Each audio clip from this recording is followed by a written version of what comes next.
छोटा सा लड़का था। नाम था उस्मान। उस्मान को बर्गर, फ्राइज और कोल्ड ड्रिंक्स बहुत पसंद थी। वो हर रोज घर का खाना छोड़कर जंक फूड खाता था। उसकी अम्मी उसे समझाती रहती थी, उस्मान बेटा, ज्यादा जंक फूड सेहत के लिए अच्छा नहीं होता। लेकिन उस्मान सुनता ही नहीं था। कुछ दिनों बाद उस्मान को थकन रहने लगी, पेट में दर्द होने लगा और स्कूल में भी उसका ध्यान नहीं लगता था।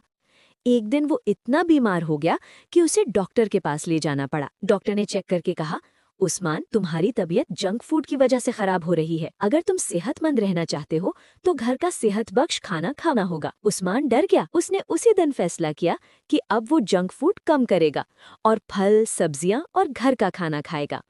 कुछ हफ्तों बाद उस्मान फिर से सेहतमंद, चाको चौबंद और खुश हो गया। सबक: जंक फूड मज़ेदार होता है लेकिन सेहत के लिए नुकसानदेह है। हमेशा सेहतमंद खाना खाएं।